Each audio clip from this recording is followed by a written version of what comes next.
मी त्या रक्ताला सदा ऋणी मी, थोर प्रभूचा आभारी मी. गौरव महिमा तुझला ख्रिस्ता, केलेस अर्पण सर्व काळचे. बहुमोल रक्त हे सांडूनी, भरली खंडनी मज पाप्याची. प्रभू येशू ख्रिस्ताच्या सर्वश्रेष्ठ नावात आपणास अभिवादन.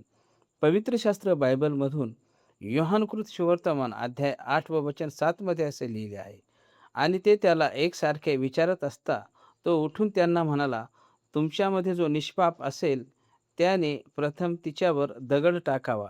शास्त्री आणि परुषी यांनी व्यभिचार करीत असलेल्या एका पापी स्त्रीला प्रभू येशू ख्रिस्ताकडे यासाठी आणले की त्यांनी प्रभू येशू ख्रिस्तावर काहीतरी दोष लावावा.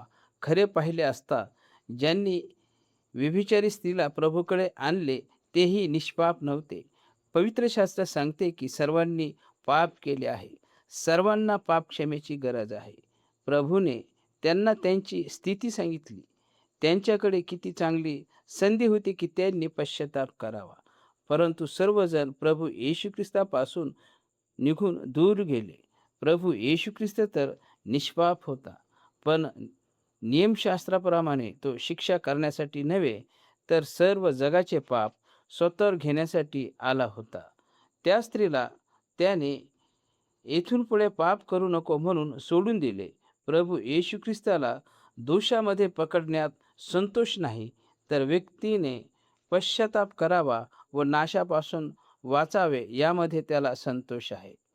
प्रभू येशू ख्रिस्ताने पापी मानवासाठी देव असताना मानव म्हणून यासाठी जगात आला की सर्वांचे पाप त्याने स्वतःवर घ्यावे व वधस्तंभावर आपला प्राण द्यावा.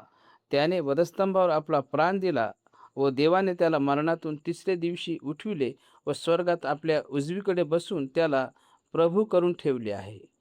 आणि जो कोणी स्वतःला पापी समजून पश्चाताप करील व प्रभू येशू ख्रिस्ताच्या मरणावर व त्याच्या तिसरे दिवशी देवाने त्याला मरणातून उठविले असा विश्वास ठेवून त्याचा प्रभू म्हणून स्वीकार करील, त्याला सार्वकालिक जीवन मिळेल व तो नरकाग्नीपासून वाचेल. देव करो तुम्ही प्रभू येशू ख्रिस्ताच्या द्वारे निष्पाप होऊन सार्वकालिक जीवनात जावे.